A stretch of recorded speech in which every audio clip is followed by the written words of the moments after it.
E aí, cults, como que vocês estão? Tudo bem? Estamos começando o nosso 24º episódio do seu podcast cultural Arte em Fala. E hoje, antes de agradecer aos patrocinadores, hoje a gente está com uma pessoa aqui que colabora muito para a área cultural da nossa cidade, tá? Não só com o empreendimento, mas com vários empreendimentos, conferência e tudo mais. Inclusive deu aula para uma pessoa, né, que foi entrevistada aqui conosco, né, a Isa Nutti. Hoje nós estamos aqui com Fernando Borges, que é empresário, fotógrafo, enfim. Muito obrigado por estar aqui conosco para falar um pouco de sua história, para falar um pouco de toda a sua trajetória até aqui, falar dos seus trabalhos antigos, atuais. Aqui o bate-papo é fingindo que a gente vai conversar com quem não te conhece. Então a gente vai voltar ao túnel do tempo para explicar um pouco para as pessoas que ainda não te conhecem como que foi, né, como está sendo, né, toda essa trajetória sua até aqui. É um prazer ter você aqui com a gente, Fernando. Muito obrigado pelo convite, já acompanho você nas redes há muito tempo, fico muito feliz com o espaço, estou disponível a conversar, com medo de falar alguma barbaridade, mas vai dar tudo certo. Gente, quero agradecer a todos vocês, né, que estão acompanhando aí os nossos episódios, né, se inscrevam lá em nosso canal do YouTube, siga lá as nossas redes sociais, a @, do Fernando vai estar passando por aqui também, então siga lá as redes sociais do Fernando, muito em breve vai ter um grande evento que ele faz, que ele encabeça, né, que vai estar acontecendo em nossa cidade, e você que ainda não conhece vai saber um pouco mais desse evento aqui conosco e tomara que você também participe desse evento. Agradecer aos patrocinadores, ao pessoal lá do Colégio ProUni, muito obrigado aos diretores, aos alunos, à professora Amanda por toda a disponibilidade que tem para ajudar, né, esse podcast cultural continuar acontecendo. Ao Júnior Martins, lá da Super K Veículos, muito obrigado por todo o apoio aqui conosco. E ao pessoal, né, da empresa de ônibus São Salvador, do posto Rota 28 e o pessoal do Casa Rec. Muito obrigado pelo apoio de vocês. Vocês contribuem para que esse podcast continue acontecendo. Muito obrigado. E vamos nós, Fernando. Quando você hoje é o proprietário do ateliê, né? Ateliê da Luz ou de Luz? Da Luz. Eu fiquei com medo de errar isso aí. Ateliê da Luz. Como que iniciou? Fala um pouco da sua trajetória de antes, o que fez, o start que fez você querer montar o ateliê. Fala um pouco quem é o Fernando pra gente. O Ateliê da Luz, ele surgiu de uma maneira muito esperançosa de construir algo na cidade que pudesse ser artístico e fotográfico e que eu ainda não tinha experimentado, assim. Uhum. Eu queria muito ir para o Rio, São Paulo, mas eu não tinha recurso para isso. Então, o que me deu para fazer foi fazer aqui o que dava com o que tinha, com a forma que dava para realizar, assim. Eu sou realizador e eu não costumo ficar esperando o momento certo para poder fazer. Eu costumo realizar e tá sempre fazendo, assim. Uhum. E aí aprimorando, e aí testando. Hoje eu planejo muito, mas em outros tempos eu estava fazendo e planejando ali ao mesmo tempo. Então, o Ateliê da Luz ele surgiu num momento onde eu queria muito estudar fotografia e queria entender sobre aquilo de uma forma mais profunda. E aí eu comecei a ter outras vivências, fazer cursos de fotografia fora de campus e entender como que aqueles acessos para algumas pessoas seriam impossíveis. Uhum. E aí a minha ideia de construir o ateliê aqui fosse de uma forma horizontalizar essa possibilidade, trazendo para cá tanto o conhecimento a partir da fotografia, mas também com outros fotógrafos que já são bons no setor e são de vários outros segmentos. Então, a ideia é que eu pudesse trazer essas pessoas para campus e em turmas horizontalizassem esses aprendizados. Uhum. Então, eu também era uma forma viável de transformar aquele custo em algo possível e ainda gerar um lucro em cima daquilo. Sim. Então, ao longo daquele processo, a gente foi desenvolvendo, iniciou com o objetivo de realizar. E aí, depois que deu certo, virou uma empresa. Então, a primeira reunião, por exemplo, foi no Jardim do Liceu, a gente não tinha nenhum espaço físico. E aí, depois, no começo do ateliê, eu me lembro que eram cadeiras de cerveja que eu tinha pego do meu pai e botei, tipo assim, a gente fez adesivo para poder colocar em cima. Eu me lembro que a gente não tinha nem dinheiro para fazer adesivo de vinil, era de papel que arranhava e rasgava. E a gente foi evoluindo muito, assim, né? Desde esse tempo até hoje foram 10 mil gerações que aconteceram. Mas lá no começo a gente não tinha nenhum conhecimento necessariamente daquilo que a gente estava querendo chegar. A gente só conhecia sobre a fotografia e era aprofundado tecnicamente dentro daquilo. Ao longo, acho que eu já fiz mais de 50 e 60 cursos de fotografia, de várias áreas, assim. E eu eu tenho TDAH, e quando eu ajusto o meu hiperfoco para um lugar e ele vai lá no fundo.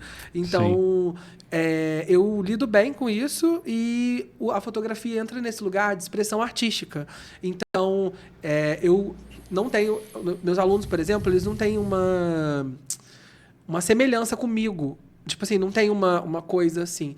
A gente constrói a metodologia do ateliê muito focada em desenvolver nos artistas a ferramenta técnica do fotografar e, paralelamente a isso, a expressar o que cada um sente através da fotografia. Então, o curso de fotografia, por exemplo, ninguém imagina, mas grande parte dos alunos do ateliê são evangélicos.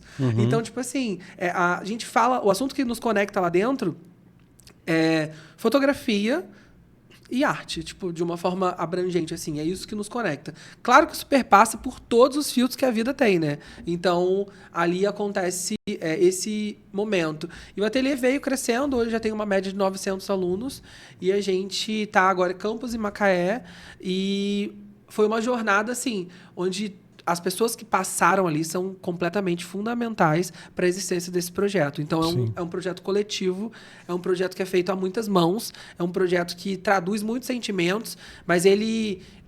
as pessoas entram lá ou com o objetivo de aprender a fotografar e trabalhar no mercado, que esse é um objetivo, mas grande maioria das pessoas entram para aprender a se expressar emocionalmente, artisticamente, como um escape... para o caos da vida, tem muitos outros interesses. Lugar de fala também. Exatamente. Então, as pessoas traduzem através da fotografia seus sentimentos, vira uma expressão ali que elas adquirem aquele conhecimento e aí acaba criando uma conexão muito profunda com essas pessoas. Cara, muito legal. E são quantos anos que o ateliê existe? 9 anos. Fez essa semana, inclusive. Parabéns. Valeu. A gente tem que ver algum evento aí para os 10 anos, né? Já tá pensando, já te conheço, já tá pensando já. Muitas coisas já tenho ideias, mas assim, nada ainda amarrado. Mas voltando, como a sua paixão pela fotografia? Foi desde quando? Então, quando eu era bem pequenininho, eu não tinha nenhuma referência do que eu queria, né? De fotografia nem nada. Mas eu me lembro que eu ganhei uma câmera do Cebolinha analógica da minha mãe. E aquela... Desculpa. Tranquilo. E aquela câmera me deu a possibilidade de experimentar coisas. Eu me lembro que eu era uma criança mega hiperativa. E a minha mãe me entretia com coisas para eu poder não encher o saco dela. E na época não tinha essa coisa do tablet, essa coisa ali. Eu nunca fui muito apegado a desenho, nunca foi muito meu mundo, assim. E ela me deu uma câmera do Cebolinha e ela trabalhava na prefeitura do lado de um lugar que revelava foto. Então eram duas facilidades ali. Já chegava em casa revelando fotos. É isso, tipo assim. E aí ela sempre estava revelando ali. E eu amava fotografar e conferir os resultados depois. E eu me lembro que eu estendi um lençol de elástico no armário que tinha assim, botei meus primos e fui pegando elementos que tinham lá dentro para poder fazer foto. Botando uma toalha que tinha atrás, botando ursinho e elementos que tinham da minha família, assim. Para compor o cenário. Que você nem sabia exatamente o que era na hora, mas...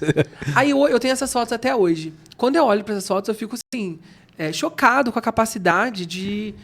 se não fosse a minha mãe naquele processo ali, eu nunca teria tido esse contato. Tipo, ela zero fotógrafa, mas assim, foi a coisa do brinquedo que ela pôde me possibilitar ali. E ela foi um pouco daquela mãe que passou por muita escassez na infância, então ela tentava suprir as demandas dos filhos. Então, assim, era diferente eu ter uma câmera fotográfica para minha realidade de vida ali, mas ela fazia de tudo para que eu pudesse ter aquele acesso àquela revelação com frequência. Então, uma vez por mês ali eu podia estar revelando uma quantidade de fotos. Então, eu fazia mais fotos do que eu podia revelar. Então, tipo, era era um contexto ali que tinha que fazer essa medida, mas foi incrível. E aí, na fase adulta, eu tive que escolher o que eu queria trabalhar, assim. E aí eu decidi pela fotografia, e a construção do ateliê também vem a partir desse lugar de não posso ir para fazer uma graduação fora de campus, não consigo fazer nada lá fora, e qualquer curso de fotografia que você vai fazer na capital é tipo assim, começa a partir de R$ 3.000 e depois tem todo o custo para você ir, toda a situação de estar lá. E eu me lembro que quando eu tinha 15 anos, eu fui para um congresso de fotografia, acho que se chamava Estúdio Brasil, em São Paulo.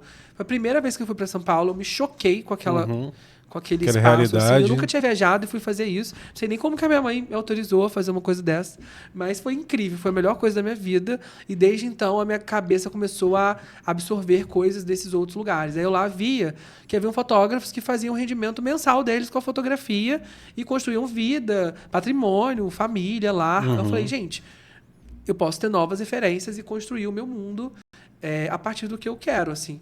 Então, misturando a doideira de um pisciano com a hiperatividade e ansiedade, acabei realizando coisas aí. Mas você sempre quis ser fotógrafo? Sempre quis ser fotógrafo, inclusive isso é uma frustração pra mim, porque as pessoas me apresentam como qualquer outra coisa, menos como fotógrafo. E aí, tipo, as pessoas notam mais o meu empreendedorismo do que a minha fotografia. E aí, a gente precisa dançar a dança conforme a música, né? Tá aparecendo aí como fotógrafo, né, produção? Tá, né? Foi o que eu falei. Bom, então fez certo. E aí, tipo assim, já tive a oportunidade, a fotografia me fez abrir uma fenda nacional muito legal. Então, eu já pude ir palestrar para fotógrafos, mas não sobre fotografia, em congressos muito incríveis, dentro e fora do Brasil, de grande projeção, que foi uma parada, se não fosse a fotografia, eles não iam nem saber que eu empreendo. Então, eu ia para falar do empreendedorismo, mas tentava ilustrar tudo aquilo com fotos e, de alguma forma, estar ali presente também na fotografia. Cara, muito legal. E você foi para qual país? Eu esqueci Quais agora. países? Eu fui para um país, calma aí. Eu fui para só congressos, um só. Sim, sim. O maior congresso que eu participei foi o Edin Brasil, que fica em São Paulo, e é o maior congresso de fotografia da América Latina. Esse foi um evento, assim, foi um marco para mim, foi muito legal. E eu me lembro que tinha mais gente fora do auditório assistindo na TV do que gente que cabia dentro do auditório. Eu achei que não ia dar nenhum auditório e, tipo assim, davam 2 auditórios ali. Me lembro que quando eu comecei a palestrar, algumas pessoas levantaram e deram as costas, assim, foram embora de cara. E é um lugar muito conservador, né? Na época eu não sabia lidar com o desagrado, ser desaprovado. Hoje eu tô cagando. Mas aquilo me deu uma estranheza. Só que aí depois chegou uma informação pra mim dizendo que essas pessoas, tipo assim, que lá fora tinha mais gente do que tinha no auditório pra entrar. Sim. Então, assim, tudo certo. E eu sou um divisor de águas, eu acho, por conta da maneira que eu tenho de me expressar. Tenho muitos filtros, mas não tenho tantos assim. Então, acabou gerando isso, mas depois foi incrível. Então, essa foi uma experiência muito legal nesse lugar. Mas também já fui para o Congresso Latidos de Fotografia de Família, que foi no Paraguai ou Uruguai? Paraguai, foi no Paraguai. E foi muito legal, assim, também ter um contato com uma cultura completamente diferente. Como fotógrafo ou como palestrante? Como fotógrafo, para um congresso para fotógrafos, eu fui como fotógrafo falar de empreendedorismo. Sim. Então, assim... então você também palestrou? Sim, palestrei. Sim. E aí, nesse lugar, eu passei por uma situação que foi muito engraçada. Engraçada não, é triste. Tipo, a palestra foi muito legal, depois da palestra foi maravilhoso, amei as pessoas que eu conheci lá, gostaria de ter contato diário com elas, fui muito bem recebido pela estrutura do congresso e tudo mais. Porém, eu não tinha ideia que eu estava num lugar extremamente conservador. E eu não estava brifado, acho que quiseram me deixar livre. Só que aí eu fui para ser livre, tipo assim, aí eu tava com um short hiper curto, uma blusa rosa, muito viado, e tipo assim, saí do hotel, andei na rua, foi 10 homofobia, voltei mais 10 homofobias. Era coisa da mãe tirar as crianças de perto para não olhar. Eu não tinha essa expectativa, não achei que ia ser desse jeito. Faz muito tempo isso? Foi em 2019. E daí depois, no congresso, eu chegava, ninguém sentava perto de mim. As pessoas ficavam longe. Tipo, as pessoas não falavam comigo. E meu nome estava lá como palestrante. Nesse congresso, o que acontece quando você é palestrante? A pessoa fica ali, ó, tentando absorver todo tipo de contato com você o tempo inteiro. Aconteceu a palestra, tava todo mundo sisudo. Acabou a palestra, tinham filas de pessoas para tirar foto. Porque elas, tipo, quebraram a expectativa Sim. que elas tinham reduzida a meu respeito. E quando eu pude mostrar o trabalho com imagens, fotos, vídeo, contato cotidiano, aí elas, tipo, ele tem isso, para além disso que eu não gosto. Sim. Então foi uma experiência, eu amei, foi muito importante para minha vida, para minha carreira, para minha autoestima. Foi tudo maravilhoso e eu percebi que a tradutora não usou tudo que eu disse para me polir. Mas tá tudo certo. A sociedade como um todo, não só... Eu não tive experiência de ir para assim, vários lugares fora do Brasil. Eu fui... Não, também não. Eu fui tô para o Uruguai. De uma coisa muito pontual, tá parecendo que isso é o roteiro da minha vida. Não, eu só fui para o Uruguai e para o Equador, mas assim, a sociedade como um todo, ela é machista, ela é homofóbica. A gente ainda tem muito que aprender ainda, né, em viver em sociedade, em respeitar as diferenças, né, as escolhas e tudo mais, em todos os aspectos, literalmente. Exatamente. Você aí, quando que você teve a ideia? Você falou no caso do ateliê. Quando que você teve a ideia da Conferência Lampião? O Lampião é porque, né? Antes de falar da fotografia, eu era evangélico da Igreja Batista, da terceira Igreja Batista de Campos, do lado das lojas americanas, ali na Pilinca. Eu tenho pavor, eu odeio aquele lugar, ao mesmo tempo que eu amo aquelas pessoas. Sim. É uma dualidade, assim, tipo assim, muito grande. E aquele processo lá me formatou como artista. Lá dentro eu tive a oportunidade de fazer muito teatro, de fazer muita dança, de fazer muita coisa pública. Eu fui instrumentalizado as minhas habilidades ali dentro. A raiz, eu sou católico, mas a raiz evangélica tem toda uma raiz assim ligado à área cultural em todos os segmentos. É surreal, assim. Sim. Eu jamais criaria meu filho numa igreja. Sim, mas, sim. se eu fosse olhar o porquê que eu colocaria, seria por isso. Aí eu penso, não, tem tantas escolas maneiras, é melhor do que levar para lá. Sim. Aí, o que acontece comigo nesse formato, né? Eu saí de lá, eu era líder de jovens, eu saí casado com uma mulher, foi um contexto assim muito profundo. E quando a fotografia chegou na minha vida, ela chegou como uma fenda disruptiva, assim. Ela começou a traduzir os meus sentimentos e eu comecei a colocar para fora aquilo em arte e aquilo te puxa para outros lugares. Então, quando deu certo a escola de fotografia, a gente tinha um número de alunos muito grande espalhados por Campos, Macaé, Três Rios, que eram lugares que a gente fazia as nossas turmas das nossas escolas. Uhum. E aí, a gente queria fazer uma reunião dessas pessoas, né? E na igreja, eu era a pessoa que fazia junto com meu amigo, na época, que era os congressos de jovens. E, tipo assim, a gente saiu de lá, a gente fazia uma coisa de muita qualidade lá dentro. Eu amo aquelas pessoas que eu me relacionei lá dentro, ou que eu conheci e tudo mais. Apesar de, tipo, de hoje eu não ter contato com 5. 5 eu falei demais, acho que 2. Tipo, a maioria, assim, criou... não conseguiu, né, se relacionar com o novo Fernando. Eu era um pouco do que eu sou, de falar e tudo mais, assim, lá dentro. E na época, só que eu não tinha noção. Então, eu não percebia o estrondo que as coisas que eu falava causavam. E quando eu construí o Lampião, a ideia era, eu sou isso e eu preciso construir agora um congresso artístico. Como que eu vou fazer isso? Porque não sai de mim o capital criativo de tudo. Não é uma construção individual, é uma construção coletiva. E virou um mover, assim, né? O Lampião foi um encontro de todos os alunos ali, e aí a gente fez com uma ideia de ser no SESI. Só que o SESI cancelou com a gente 15 dias antes do evento. Foi uma coisa surreal, assim. E aí a gente não tinha essas ideias de como é que as coisas funcionavam. Eles também tinham falado que a gente só podia fazer com ingresso a R$15. E no primeiro evento, a gente não tinha recurso. A gente fez, tipo assim, o evento, lançou o evento contando com o ovo no cu da galinha. Tipo assim, se não vender, não ia dar. E aí calhou da gente ir na Usina do Queimado para algum outro contexto, e eu tive esse insight, assim.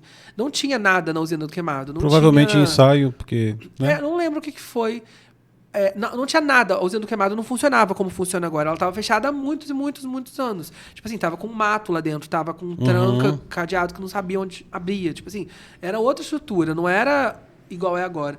E aí o cara falou, pode alugar lá por R$500 e aí você faz seu encontro ali. Jesus! Ele tinha achado que era tipo assim, um encontro de workshop, sabe? Uma prática fotográfica. E aí quando ele viu que a gente foi chegando com uma outra estrutura, tipo assim, de capricho, sabe? Excelência. E muitas pessoas ali, todo mundo que estava ali construindo aquilo, estava querendo fazer por fazer. Então não era nenhum negócio. Tipo assim, a gente queria se expressar, a gente queria fazer aquilo acontecer, a gente queria se reunir.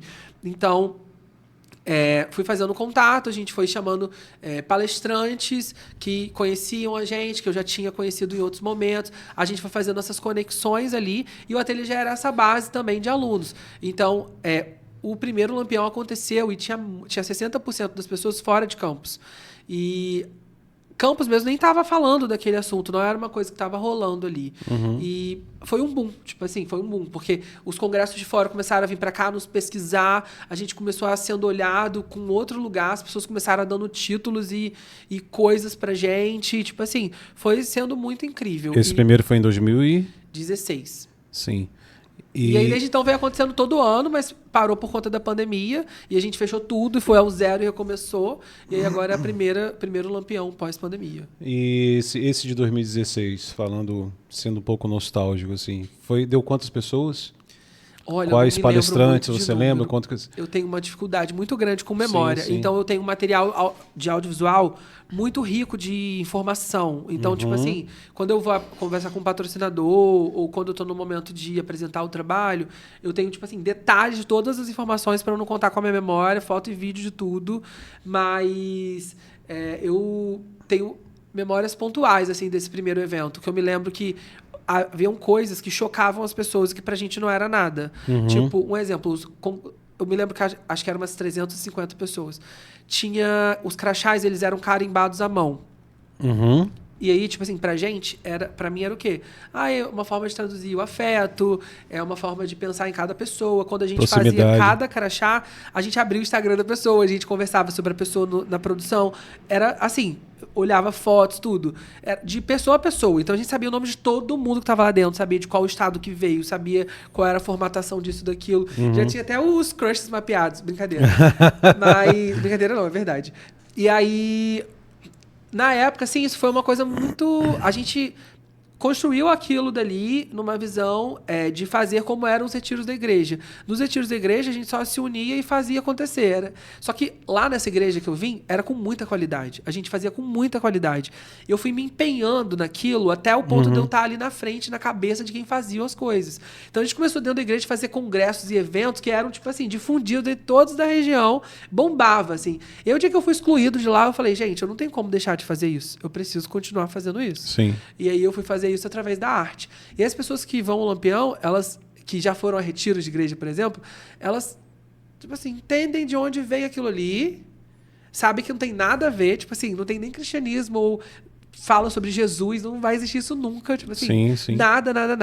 Mas digo sobre o cuidado, o afeto, o preparo, o refletir sobre cada lugar, pensar na comida, pensar no carinho, pensar em como vai entregar o quê, como que vai receber, onde que vai colocar, como que vai limpar, como que vai organizar, como que vai... Tipo assim, pensar na vivência da pessoa ali como um todo. E os congressos de fotografia não são muito isso. É tipo assim, aluguei um auditório, vendi ingresso, imprimi flyers. E tipo assim... E aí a gente fez um caminho de trazer essa humanidade, trazer essa humanização, esse contato com as pessoas e traduzir a fotografia a partir daí. Só que é aquilo, né? Chegaram pessoas com mais dinheiro depois e também copiaram esse modelo à íntegra, assim. Só que não tem a alma.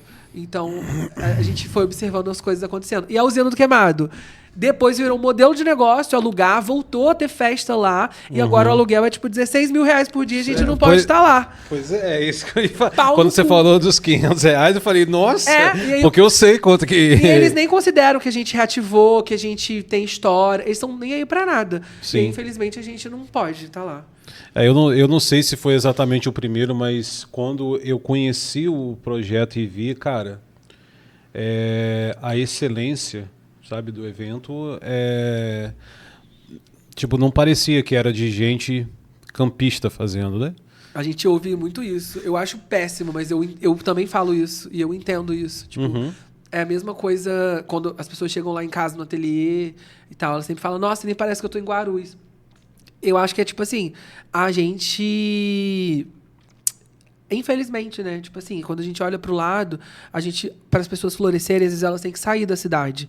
E aí, quando a gente tá aqui dentro fazendo um trabalho que as pessoas gostam, ou elas vão te minar, tipo, que isso acontece muito, elas vão, tipo assim, fazer Eu não tinha essa ideia antes, não. Eu vim muito amador pro mercado, eu vim da igreja. Então eu achava que se você fizesse uma coisa boa, o mundo ia te devolver uma coisa boa. Isso é uma Não. grande falácia, isso é uma palhaçada do cristianismo. Não é 100% Isso não assim, existe. não. Isso é 0%. Se você dá a primeira face, a pessoa vai esperar a 10ª, não é a segunda. E é tipo assim, não, sem condições. Então, no mercado campista, é assim, as pessoas estão ali esperando o seu momento para poder puxar seu tapete. E copiam na cara dura. Na cara dura. Ainda mais quando percebem que, tipo assim, ou você fechou um projeto, descapitalizou, qualquer coisa aconteceu, a pessoa vai pegar e vai fazer um roteiro do que você faz e vai tentar copiar passo a passo daquilo. Já tem gente querendo copiar podcast cultural, ninguém nunca fez algo nesse nicho e já estão querendo fazer. Então, É sempre isso, né? E hoje eu tô naquele lugar do tipo assim, ai, tá bom, eu gosto de trazer novidade mesmo. Não quero estar no lugar de quem copia, quero estar no lugar de quem cria. Cada lugar que eu me envolver, eu vou tentar trazer alguma novidade. Cada lugar eu vou estar lidando ali, pesquisando os melhores do mercado. Meu olho tá para fora e eu produzo e realizo aqui dentro. Pensando fora da caixa. Só que aí, tipo assim, quando eu me deparo com essas situações, falar e sustentar essa ideia, sabe o que é arrogância?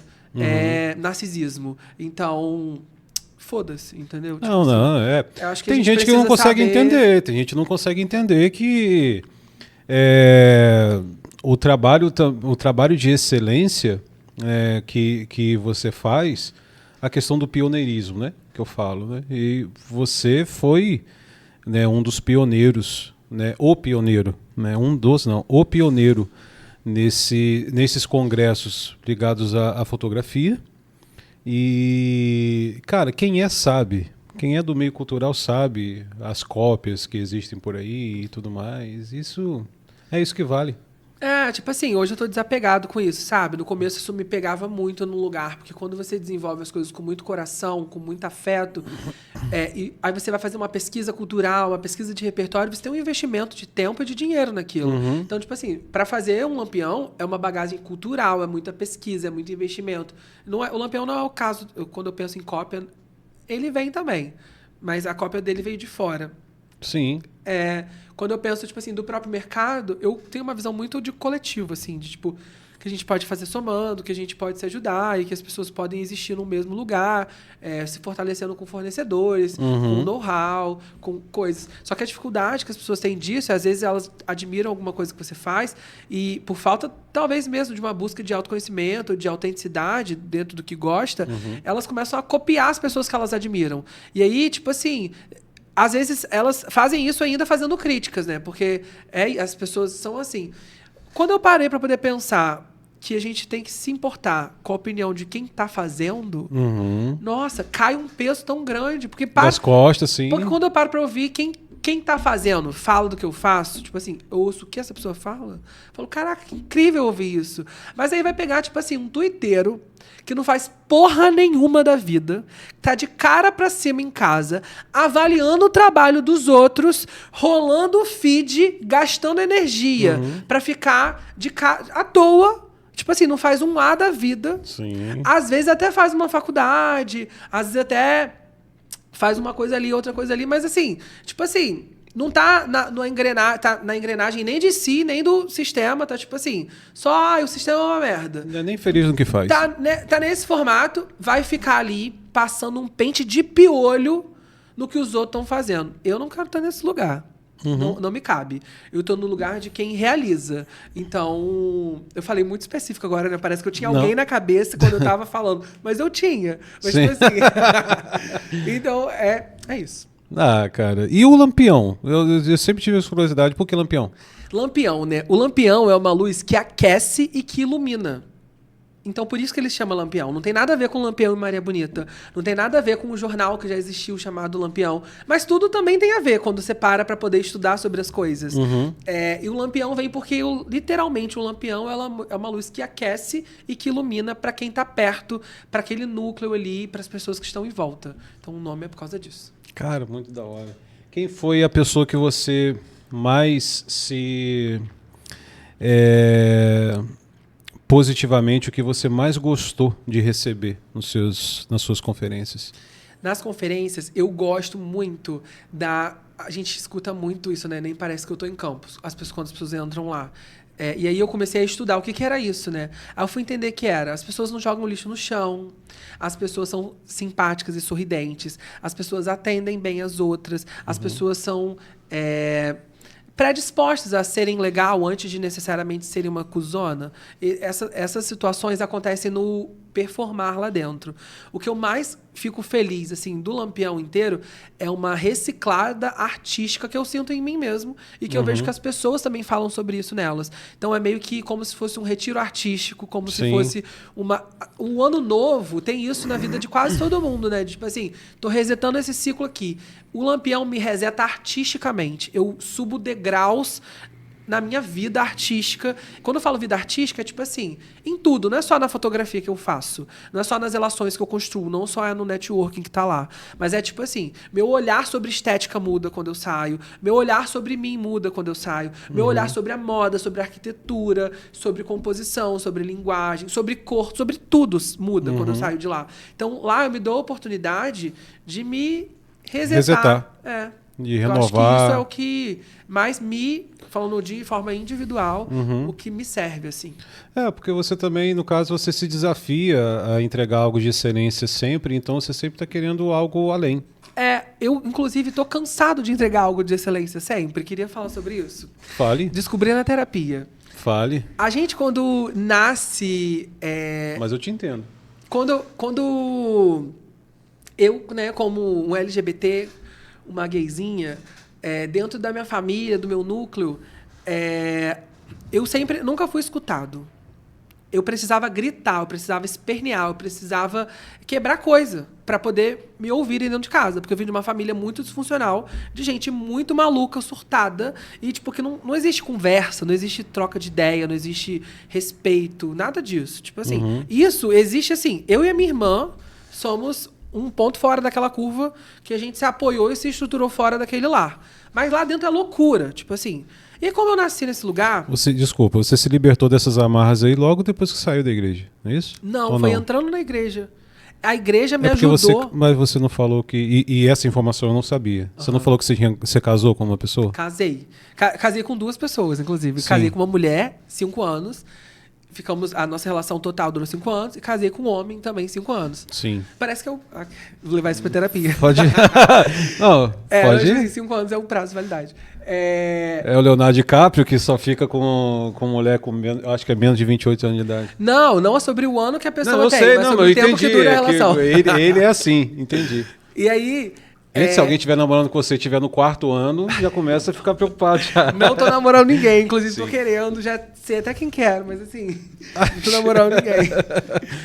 E aí, esse lance da entregar coisas com excelência, né? Isso daí virou uma sina pra mim e a igreja me instrumentalizou como um ser humano. Só que lá dentro tinha essa coisa de fazer o melhor pra Deus. E aí, quando eu saí de lá, eu ainda continuei querendo fazer o meu melhor em qualquer coisa que eu fizesse. E lá isso foi bom pra mim, isso me ajudou de uma certa forma. Só que hoje isso virou um fardo, eu deixo isso pra trás. Eu ainda quero entregar meus projetos com excelência, mas não necessariamente, tipo, isso hoje em dia vai ser mais um fardo sobre mim, né? Porque qual é a lógica? Como LGBT, você cresce num sistema em que se você não for perfeito, se você não for muito excelente, se você não entregar o melhor, se você não for irreverente, se você não surpreender o tempo inteiro, você está muito abaixo das pessoas. Porque já tem uma expectativa de que você não vai ser bom. E aí, quando você entrega, tipo assim, você não supera ou surpreende aquilo, as pessoas vão te botar abaixo do que aquela expectativa que elas têm ali, e isso vai impactar em absolutamente tudo que você faz. Então isso vira um certo vício de, tipo, sempre estar se dedicando full time. Isso atravessa uma vida até chegar num grande leito de burnout. Então, eu hoje em dia tô assim, eu quero fazer o meu melhor, entrego excelência sim, mas fazer o que dá com o que tem, o que é possível. Acho que esse é meu foco. Cara, muito, muito legal. Fê, o que você faria... Qual é o seu sonho? Meu sonho, cara, como artista. Meu sonho como artista é ter uma casa de frente ou pra Lagoa de Cima, ou de frente lá em Monte Alto, em Arraial do Cabo. Tipo assim, sem vizinhos, de preferência. Em cima da montanha.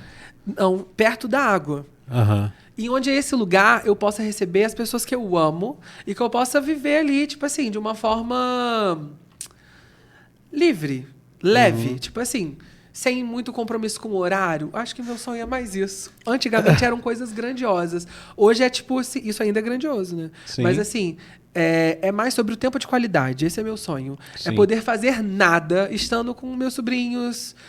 Meu sonho é poder ter contato com os meus sobrinhos que meu irmão me priva por ser gay. Então, eu tenho sonhos assim, sabe? Eu já tive sonhos Então materiais. você ainda tem algumas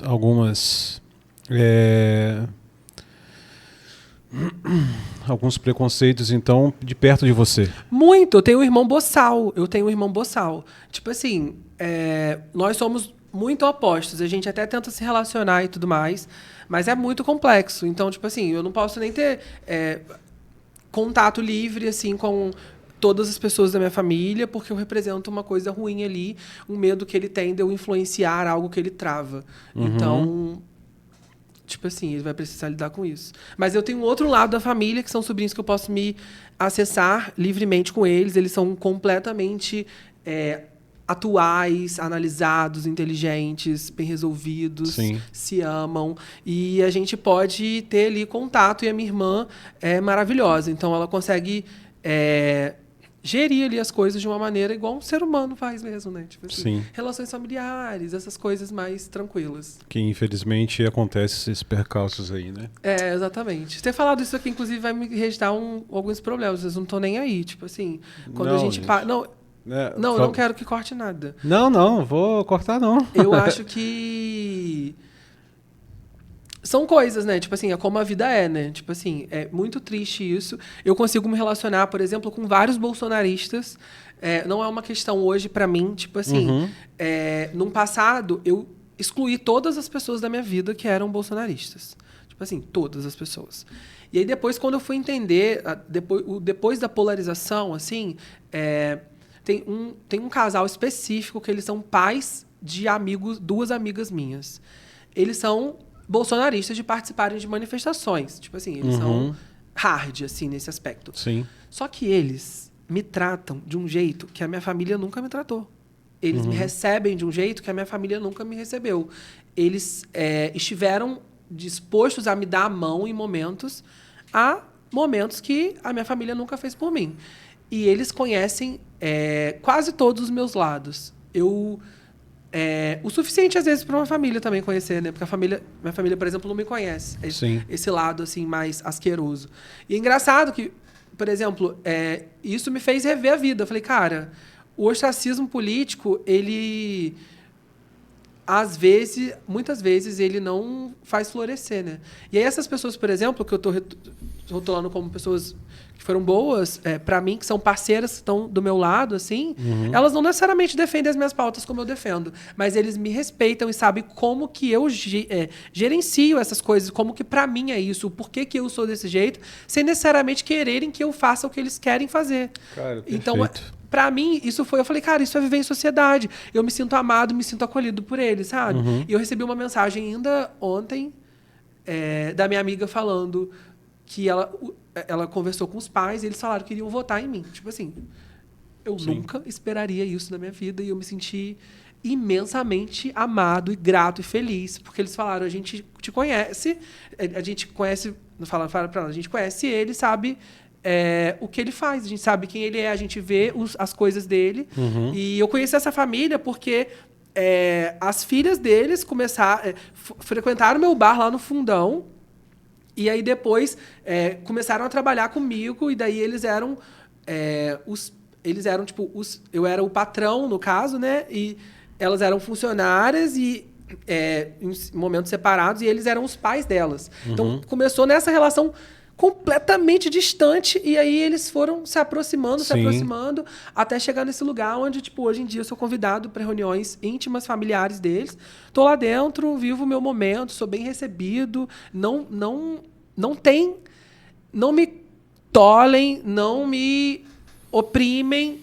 Tipo assim, sou feliz, normal lá dentro, eu fico melhor lá do que num jantar de Natal da minha família. Então, Sim. assim, é um contexto muito doido. E quando eu paro para poder observar o meu cenário familiar, por exemplo, eu me surpreendi, na verdade, que meu irmão era bolsonarista, porque na cabeça é filho da mesma mãe. Daí eu falei, cara, não tem como, sem condições, tem eu e minha irmã e ele, tipo assim, não faz sentido. A minha irmã é a mais coerente, assim, e eu sou, tipo, mais Madonna e ele é, tipo, Bolsonaro. Meio esse contexto, assim. Com todas as limitações possíveis, ele vive toda a performance social ali, tipo assim, tudo que a caixa diz, tudo de coisa, ele é aquilo ali.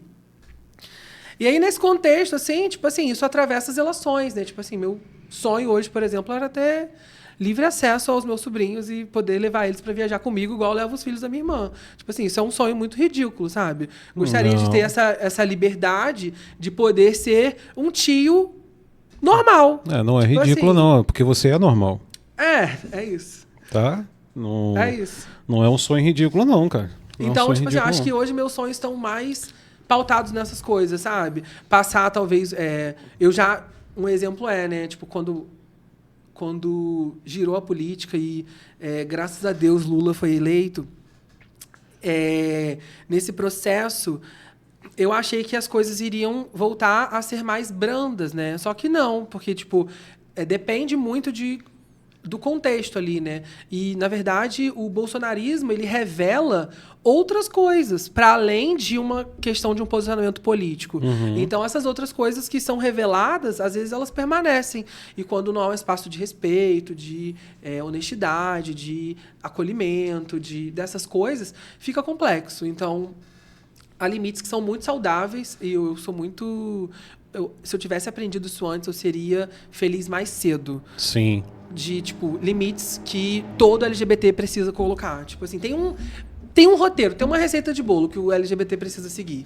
Tem uma receita de bolo que é, tipo assim, foca no estudo e na sua instrumentalização econômica. Depois você pensa em falar pra família e não sei o quê. Tipo assim, cada um tem uma realidade, né? Tipo assim, cada um, isso aí. Essa receita de bolo que eu digo é para as pessoas que estão nesse lugar de destruição. De morosidade, sim.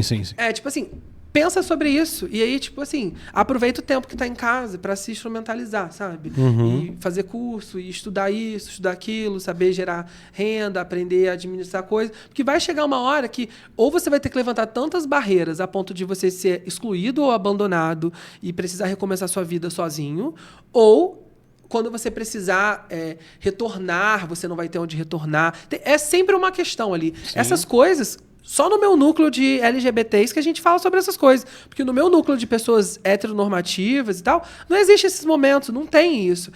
São outros papos que eu falo lá. Não, essa coisa da vivência ali, tipo, não existe. Eu fico pensando também, né, pra eu ser tão... Para eu ser lido como audacioso, lido como corajoso, ser lido como arrogante, tudo isso para mim é até bom. Porque eu vim de um lugar onde, tipo, o que iam ler de mim era depressivo e, tipo assim, suicida, sabe? Num passado onde eu não conseguia nem gerir minhas emoções e nem me amar. Então, enfrentar todas essas barreiras, eu precisei acreditar em mim antes, precisei, a partir do... As pessoas começaram a validar, né? Pelo que elas veem. Nossa, tipo assim, esse cara de Guarulhos vai fazer algo grandioso, assim. Aí, beleza, é numérico. Então, beleza, muito grandioso. Mas e será que é artístico? Aí vai... Ele sabe que ele não consegue findar nele o capital criativo, então ele precisa associar artistas diferentes. Então, tipo assim, parece que é sempre uma eterna aprovação. É sempre uma barreira, né, que tem que vencer. E lamento a sociedade ser assim, continuar assim, independente de quem está no poder e quem não está. Essa que é a verdade. Total. Então, essa coisa das relações familiares, para mim, hoje, são um sonho, assim. Tipo assim, eu acho que um sonho pra mim seria, sei lá, passar um Natal em paz, leve, sabe? Com a minha família mesmo. Com o meu irmão bolsonarista mesmo, sabe? Tipo assim, sim. Tá em paz, assim, tá? Tipo assim, tá ali junto, tá ali... normal, ser normal ali dentro, sabe? Tipo assim, claro que eu passei... Ih, caralho. Tranquilo. Passei muito tempo... lidando o Natal, por exemplo, é esse marco, assim, né? Quando a família se encontra. Recusando esse contato, não estando presente, me preservando e tudo mais. Aí, nesse ano eu resolvi abrir, né, essa lacuna. Eu vou tentar de novo. Vivi, foi maravilhoso, foi ótimo, mas assim, no silêncio ali, sabe? Sustentando, sustentando as gracinhas no silêncio. Mas assim, só esse contato que eu tenho ali, né? Não é livre acesso com o sobrinho, sabe? Não é tipo igual um tio normal que tem. Ou eu sigo todo um protocolo ali que cansa, ou, tipo assim, não. É complexo. É complexo. Eu não duvido disso. Eu não duvido que seja complexo, não. Tomara que essa intolerância, né, caia por terra, né?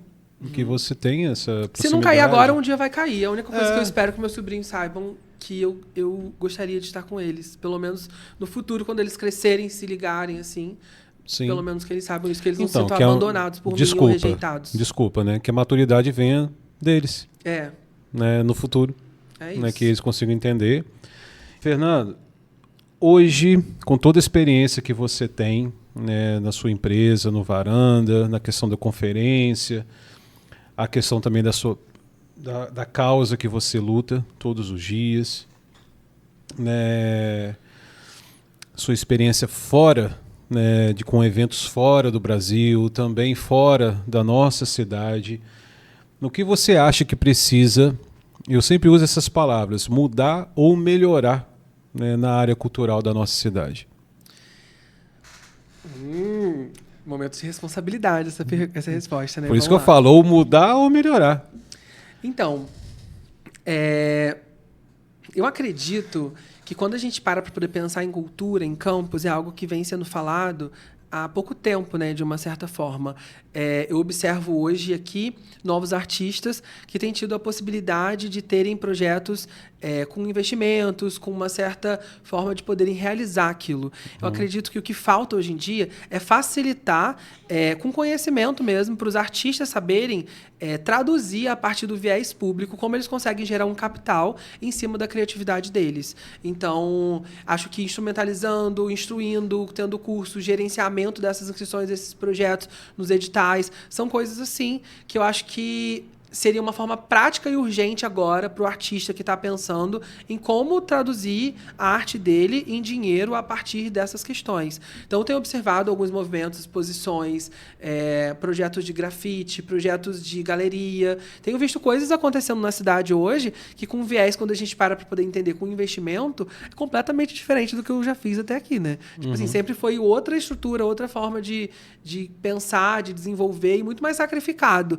Quando a gente observa essa forma de fazer, acho que já é um passo, mas falta muita coisa ainda, né? E eu paro também para poder refletir sobre como as pessoas de campus olham para a própria cidade. Eu acho que a partir do momento em que a gente desvaloriza o que a gente tem aqui, a gente não vai vir a consumir com vontade aquilo que a gente tem. Se você for parar para ver o que é visto como desejado pelas pessoas hoje, é o que vem de fora. O que lota um Trianon, por exemplo, de uma maneira fácil? O que faz as pessoas fazerem a fofoquinha do vai ter tal coisa, vai ter isso, vai ter aquilo. Geralmente é o que ganhou mídia, ou que vem de fora, o que está ali no mainstream para poder consumir parte daquilo. Eu acho que a gente precisa valorizar as pessoas que estão na cidade. A gente precisa olhar para os artistas que estão aqui produzindo para cá e instrumentalizar eles. E não necessariamente trazer alguém de fora para poder fomentar a arte local. Eu acho que se a gente conseguir valorizar, olhar para as pessoas que estão na nossa base, é uma forma sem preconceito artístico também. Porque não é tipo assim, achar que a arte é o que a pessoa quer fazer, sabe? Eu posso trazer alguns exemplos de pessoas que saíram de campus e floresceram fora daqui. Daniel Rangel. Hoje ele trabalha na Globo. Ele é ator, ele é um cara que veio de Campos, ele fez muitas coisas aqui em Campos, ele fundou o Bastidores da Moda, por exemplo, ajudou a fazer isso no passado, que esse projeto foi desdobrando e hoje cresceu aí para vários outros projetos.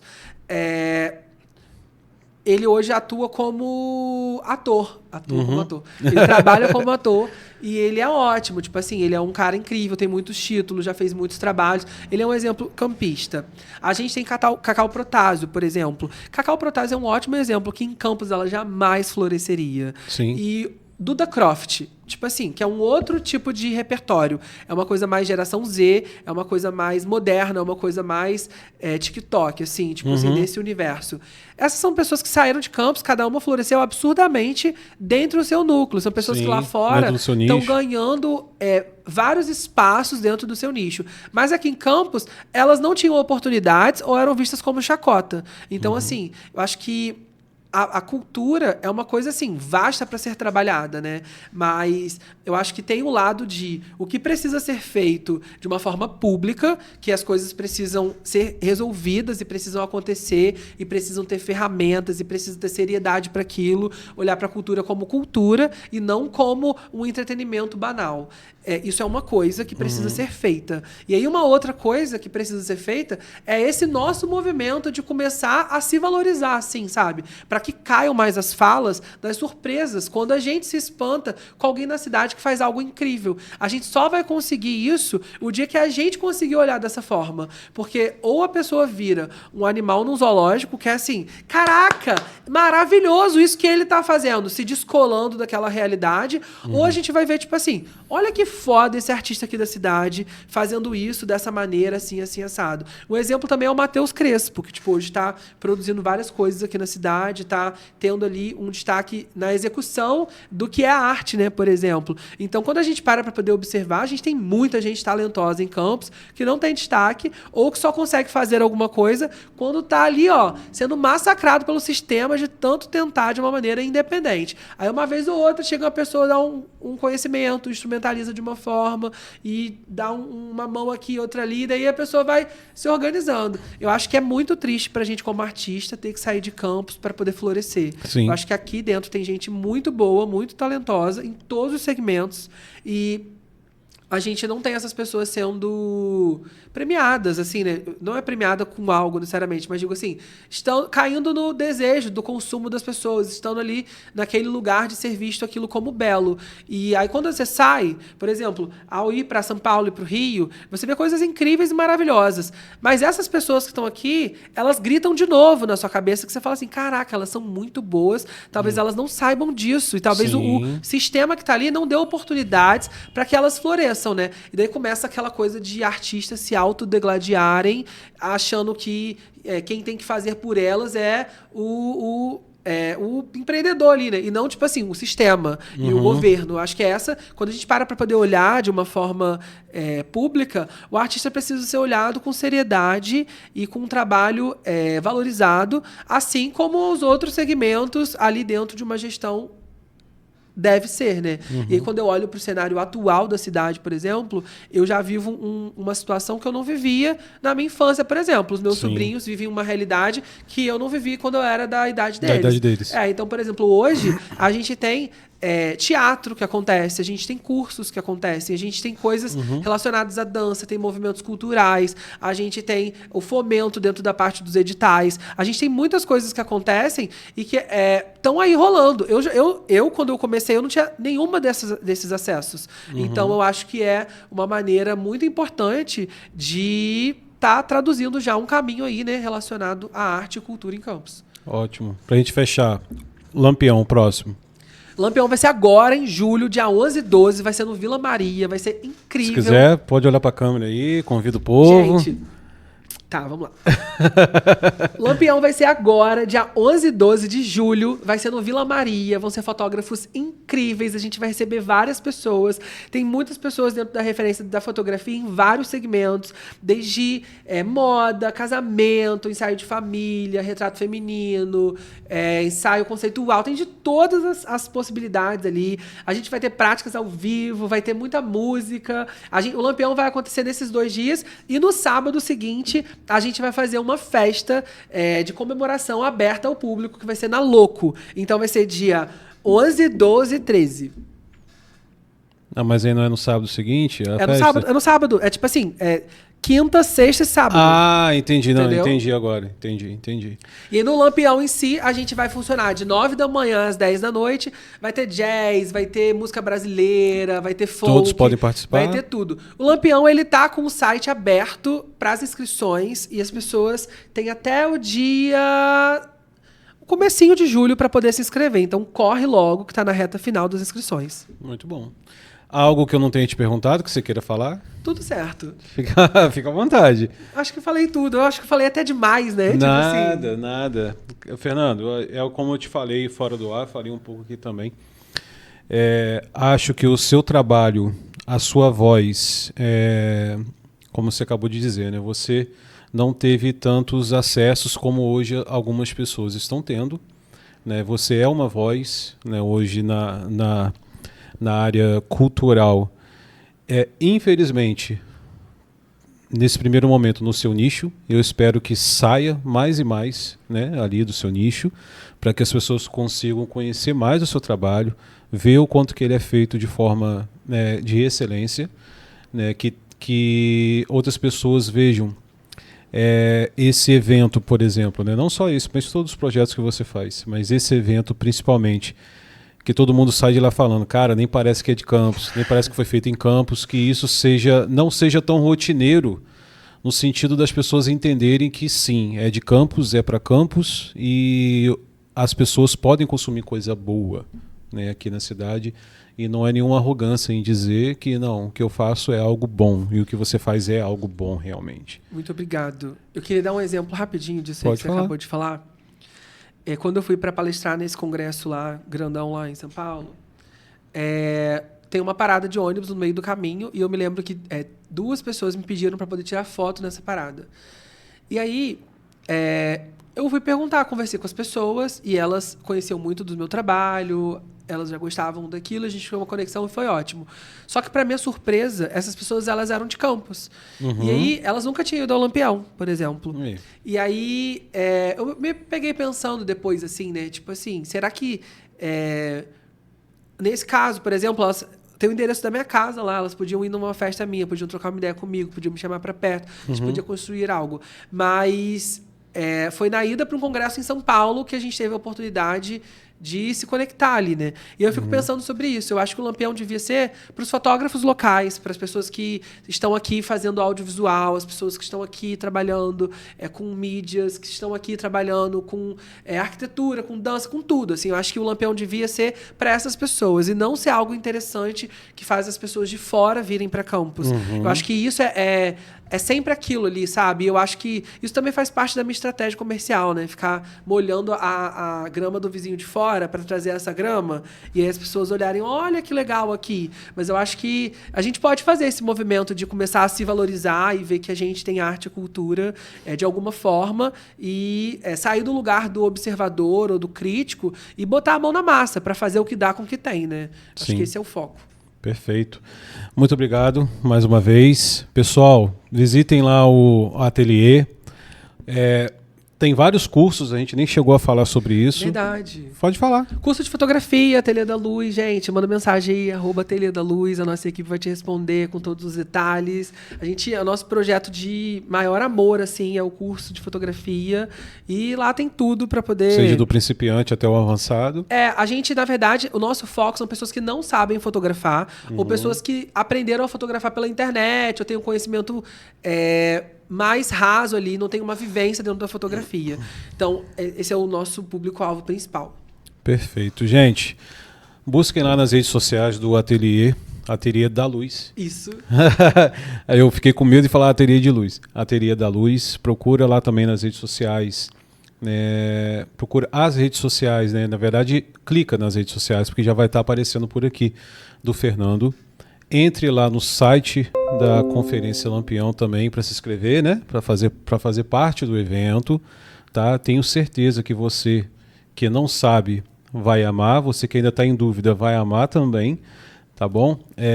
Muito obrigado pela audiência de vocês, obrigado por estarem conosco, né, em todos os episódios e respeito. Acho que essa que é a palavra que a gente tem que ter enquanto sociedade, independente se você é isso ou aquilo, né, tenha respeito pelos outros, pelo trabalho dos outros, pela imagem dos outros, né, sejam zelosos, né, uns com os outros. Acho que a gente vai viver numa sociedade melhor se a gente entender isso, né? Concordo. É isso, gente. Muito obrigado. Valeu, Cults. Até mais.